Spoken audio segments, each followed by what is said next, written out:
اور فوج اس کے اعزاز میں جشن منانے کے لیے بےتاب ہے، لیکن قبول نہیں کر سکا تھا۔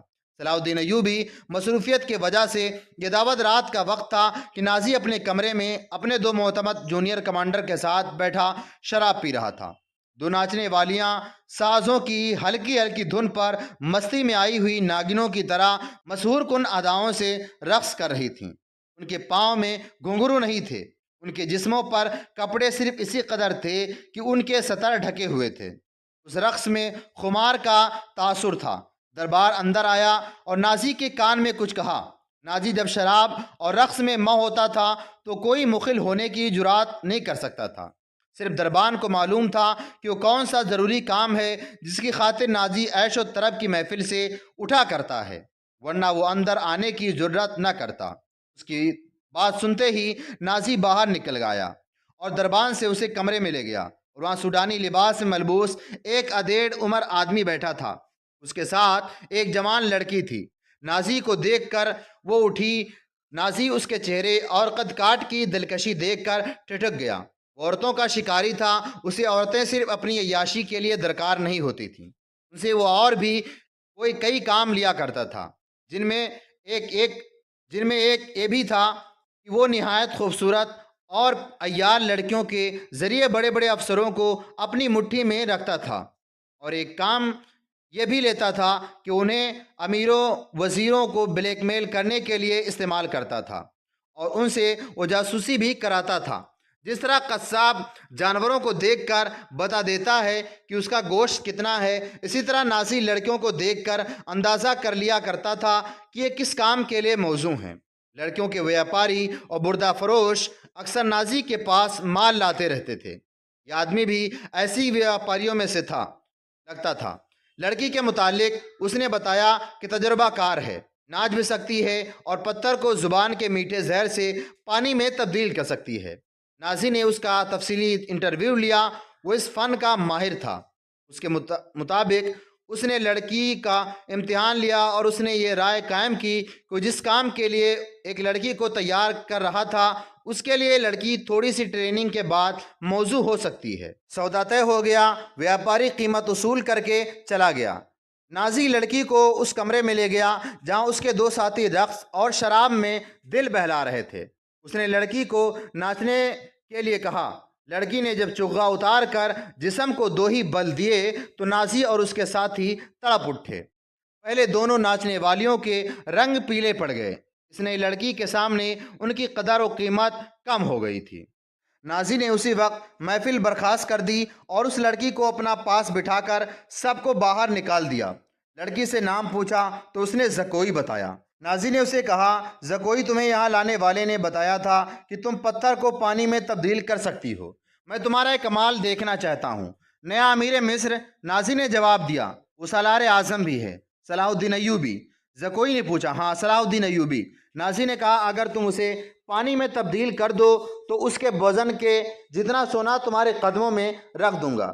وہ شراب تو پیتا ہوگا؟ نہیں، نازی نے جواب دیا، شراب، عورت اور ناچ گانے اور تفریح سے وہ اتنا ہی نفرت کرتا ہے جتنی ہر مسلمان خنزیر سے کرتا ہے۔ میں نے سنا تھا کہ آپ کے پاس لڑکیوں کا ایسا طلسم ہے جو نیل کی روانی کو روک لیتا ہے۔ زکوئی نے کہا، کیا وہ طلسم بیکار ہو گیا؟ میں نے ابھی آزمایا نہیں۔ نازی نے کہا، یہ کام تم کر سکتی ہو۔ میں صلاح الدین ایوبی کے عادتوں کے متعلق تمہیں بہت کچھ بتاؤں گا۔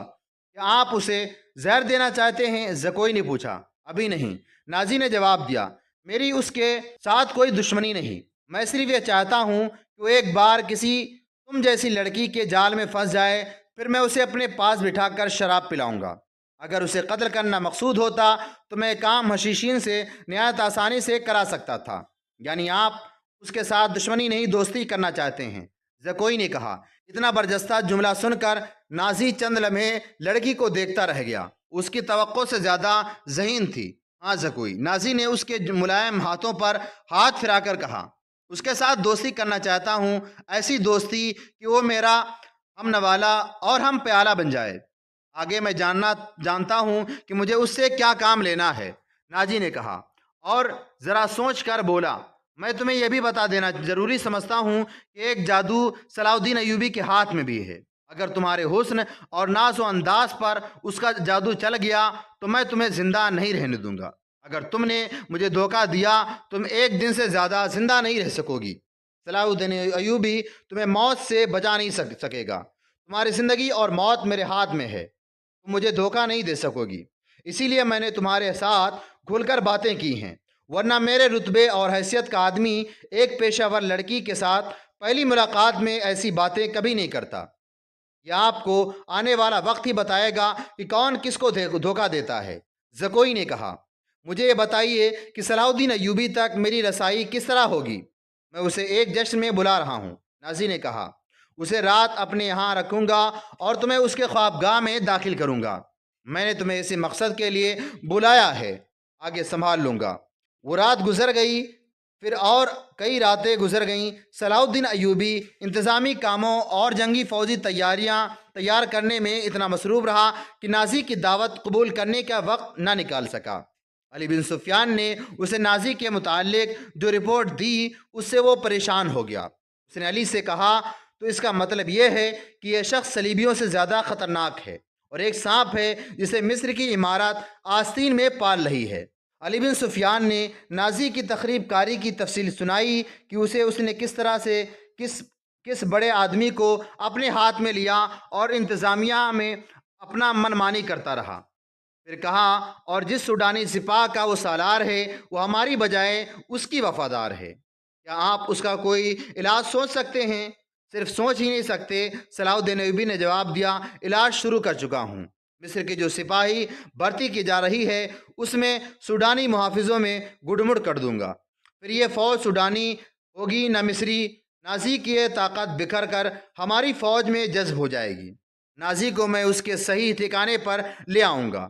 میں یہ بھی وثوق سے کہہ سکتا ہوں کہ اس نے صلیبیوں کے ساتھ بھی گٹھ جوڑ کر رکھا ہے۔ علی بن سفیان نے کہا، آپ سلطنت اسلامیہ کو ایک مضبوط مرکز پر لا کر اسلام کو وسعت دینا چاہتے ہیں، مگر نازی آپ کے خواب کو دیوانے کا خواب بنا رہا ہے۔ تم اس سلسلے میں کیا کر رہے ہو یہ مجھ پر چھوڑ دیں۔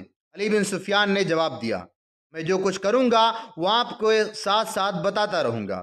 آپ مطمئن رہیں، میں نے اس کے گرد جاسوسوں کی ایک ایسی دیوار چن دی ہے جس کی آنکھیں بھی ہیں، کان بھی ہیں، اور یہ دیوار متحرک ہے۔ یوں سمجھ لیں کہ میں نے اسے اپنے جاسوسی کے لیے قلعے میں قید کر لیا ہے۔ صلاح الدین ایوبی کو علی بن سفیان پر اس قدر اعتماد تھا کہ اس سے اس کی در پردہ کارروائی کی تفصیل نہ پوچھی۔ علی نے اس سے پوچھا، معلوم ہوا ہے کہ وہ آپ کو جشن پر مدعو کر رہا ہے۔ اگر یہ بات صحیح ہے تو اس کی دعوت اس وقت قبول کیجیے گا جب میں آپ کو بتاؤں گا۔ ایوبی اٹھا اور ہاتھ پیٹھ پیچھے رکھ کر ٹہلنے لگا۔ اس کی آہ نکل گئی، وہ رک گیا اور بولا، بن سفیان، زندگی اور موت اللہ کے ہاتھ میں ہے۔ بے مقصد زندگی سے کیا یہ بہتر نہیں کہ انسان پیدا ہوتے ہی مر جائے؟ کبھی کبھی یہ سوچ دماغ میں آ جاتی ہے کہ وہ لوگ شاید خوش نصیب ہیں جن کی قومی حص مردہ ہوتی ہے اور جن کا کوئی کردار نہیں ہوتا، بڑے مزے سے جیتے ہیں اور اپنی آئی پر مر جاتے ہیں۔ وہ بد نصیب ہیں امیر محترم، علی نے کہا۔ ہاں علی بن سفیان، صلاح الدین ایوبی نے کہا، میں جب انہیں خوش نصیب کہتا ہوں تو یہ بات معلوم نہیں کون میرے کان میں کہہ دیتا ہے جو تم نے کہی ہے، مگر سوچتا ہوں کہ ہم نے تاریخ کا دھارا اس موڑ پر نہ بدلا تو ملت اسلامیہ بکھر کر وادیوں، جنگلوں اور صحراؤں میں کھو جائے گی۔ ملت کی خلافت 3 حصوں میں بٹ گئی ہے۔ امیر منمانی کر رہے ہیں اور صلیبیوں کے علاوہ اعلی کار بنتے جا رہے ہیں۔ مجھے ڈر بھی محسوس ہونے لگا ہے۔ مسلمان اگر زندہ رہے تو ہمیشہ صلیبیوں کے غلام اور اعلی کار رہیں گے۔ وہ اسی پہ خوش رہیں گے کہ زندہ ہیں، مگر قوم کی حیثیت سے وہ مردہ ہوں گے۔ ذرا نقشہ دیکھو علی، آدھی صدی میں دیکھو ہماری سلطنت کا نقشہ کتنا سکڑ گیا ہے۔ وہ خاموش ہو گیا، سر جھکا کر ٹہلنے لگا، رک گیا اور سر کو جھٹک کر علی بن سفیان کو دیکھا، کہنے لگا، جب تباہی اپنے اندر سے اٹھے تو اسے روکنا محال ہو جاتا ہے۔ اگر ہماری خلافت اور عمارت کا یہی حال رہا تو صلیبیوں کو اس پر حملے کرنے کی ضرورت پیش نہیں آئے گی۔ وہ آگ جس میں ہم اپنا ایمان، اپنا کردار اور اپنی قومیت جلا رہے ہیں، اس میں صلیبی آہستہ آہستہ تیل ڈالتے رہیں گے۔ ان کی سازشیں ہمیں آپس میں لڑاتی رہیں گی۔ شاید اپنا آج عزم پورا نہ کر سکوں، میں شاید صلیبیوں سے شکست بھی کھا جاؤں گا، لیکن میں قوم کے نام ایک وصیت چھوڑنا چاہتا ہوں، وہ یہ ہے کہ غیر مسلم پر کبھی بھروسہ نہ کرنا، ان کے خلاف لڑنا ہے تو لڑ کر مر جانا، کسی غیر مسلم کے ساتھ کبھی سمجھوتا اور کوئی معاہدہ نہ کرنا۔ مایوس نہیں، صلاح الدین ایوبی نے کہا، علی، میرا ایک دم متعلقہ شونے تک پہنچا دو، بھرتی تیز کر دو، اور کوشش کرو کہ فوج کے لیے زیادہ سے زیادہ ایسے آدمی رکھو جو جنگ کا تجربہ حاصل کر چکے ہوں۔ ہمارے پاس اتنی لمبی تربیت کا وقت نہیں، بھرتی ہونے والوں کا مسلمان ہونا لازمی قرار دے دو، اور تم اپنے لیے ذہن نشین کر لو کہ ایسا جاسوسوں کا ایک دستہ تیار کرو جو دشمن کے علاقوں میں جا کر جاسوسی بھی کریں اور شب خون بھی ماریں۔ یہ جابازوں کا دستہ ہوگا، انہیں خصوصی تربیت دو، ان میں یہ صفات پیدا کرو کہ اونٹ کی طرح زیادہ سے زیادہ عرصہ پیاس برداشت کر سکیں، ان کی نظریں عقاب کی طرح تیز ہوں، ان میں صحرائی لومڑی کی مکاری ہو، اور وہ دشمن پر چیتے کی طرح جبڑنے کی مہارت، دلیری اور طاقت کے مالک ہوں، ان میں شراب، حشیش وغیرہ کی عادت نہ ہو، اور عورت کے لیے وہ برف کی طرح ٹھنڈ ہو۔ بھرتی تیز کر دو بن سفیان، اور یاد رکھو میں ہجوم کا قائل نہیں، مجھے لڑنے والوں کی ضرورت ہے، خواہ تعداد تھوڑی ہو، ان میں قومی جذبہ ہو اور وہ میرے عزم کو سمجھتے ہوں، کسی کے دل میں یہ شبہ نہ ہو کہ اسے کیوں لڑایا جا رہا ہے۔ اگلے 10 دنوں میں ہزارہ تربیت یافتہ سپاہی امارت مصر کی فوج میں آ گئے، اور ان 10 دنوں میں نازی نے زکوئی کو ٹریننگ دے دی کہ صلاح الدین ایوبی کو کون سی طریقے سے اپنے حسن کے جال میں پھانس کر اس کی شخصیت اور اس کے کردار کو کمزور کر سکتی ہے۔ نازی کے ہمراز دوستوں نے زکوئی کو دیکھا تو انہوں نے بلا خوف تردید کہا، اس لڑکی کو مصر کے فرعون دیکھ لیتے تو خدائی کے دعوے سے دستبردار ہو جاتے۔ نازی کا جاسوسی کا اپنا نظام تھا، بہت تیز اور دلیر۔ وہ معلوم کر چکا تھا کہ علی بن سفیان صلاح الدین ایوبی کا خصوصی مشیر ہے، اور عرب کا مانا ہوا سراغ رساں۔ اس نے علی کے پیچھے اپنے جاسوس چھوڑ دیے تھے، اور اس نے علی کو قتل کرا دینے کا منصوبہ بھی بنا لیا تھا۔ زکوئی کو نازی نے صلاح الدین ایوبی کو اپنے دام میں پھنسانے کے لیے تیار کیا تھا، لیکن وہ محسوس نہ کر سکا کہ مراکش کی رہنے والی یہ لڑکی اس کے اپنے اعصاب پر سوار ہو گئی ہے۔ وہ صرف شکل و صورت کی ہی نہیں دلکش نہ تھی، اس کی باتوں میں ایسا جادو تھا کہ نازی اسے پاس بٹھا کر اس کے ساتھ باتیں ہی کرتا رہتا تھا۔ اس نے ان 2 ناچنے والی لڑکیوں سے نگاہیں پھیر لی تھیں جو اس کی منظور نظر تھیں۔ 3-4 راتوں سے اس نے ان لڑکیوں کو اپنے کمرے میں نہیں بلایا تھا۔ نازی سونے کے انڈے دینے والی مرغی تھی جو ان کے قبضے سے نکل کر زکوئی کی آگوش میں انڈے دینے لگی تھی۔ انہوں نے زکوئی کو راستے سے ہٹانے کی ترکیب سوچنی شروع کر دی۔ وہ آخر اس نتیجے پر پہنچی کہ اسے قتل کرا دیا جائے، مگر اسے قتل کرانا ممکن نظر نہیں آتا، کیونکہ نازی نے اس کے جو کمرہ دے رکھا تھا اس پر 2 محافظوں کا پہرا رہتا تھا۔ اس کے علاوہ یہ دونوں لڑکیاں اس مکان سے بلا اجازت باہر نہیں جا سکتی تھیں جو نازی نے انہیں دے رکھا تھا۔ انہوں نے حرم کی خادمہ عورتوں میں سے ایک کو اعتماد میں لینا شروع کر دیا، وہ اس کے ہاتھوں زکوئی کو زہر دینا چاہتی تھیں۔ علی بن سفیان نے صلاح الدین ایوبی کا محافظ دستہ بدل دیا۔